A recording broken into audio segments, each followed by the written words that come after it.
clear at this point, but they'll be getting search warrants to search his residence, tracing his movements, talking to people who knew him, and then at some point we'll begin to exploit his social media. But that all takes time. The most probable thing is whatever he's telling them in the interview. And Pete, Senator Nelson, when we spoke a while ago, said that according to what he had learned from the head of the TSA, that the Santiago had a military ID on him. Do we know anything more about that?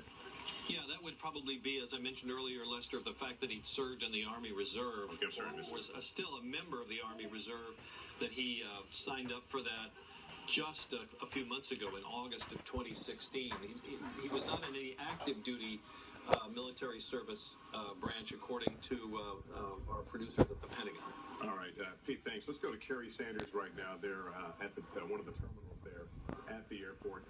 Kerry, it was cleared up that there has been no other shooting than the one we know about, that police know about in the baggage claim. So basically, it sounds like what we're seeing now is a clearing operation. What does that mean for people inside and outside the airport?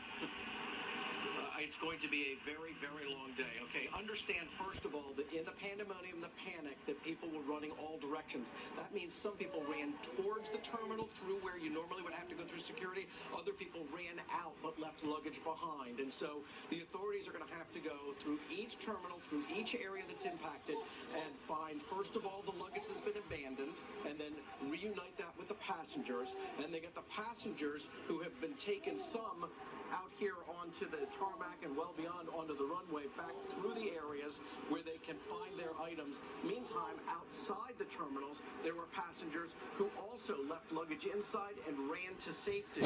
Some will have left the airport just out of security and safety that they took upon themselves, leaving behind things here, and everything needs to be treated as a threat. On top of all of that, I think as noted much earlier today, Port Everglades here is a huge cruise ship terminal. This is a big day for passengers coming and going, and so this is going to have a ripple effect on those who are arriving and going on their vacations, because those ships leave on a set time. They can delay them for a little bit, but it looks like this is going to take multiple hours before this all gets figured out.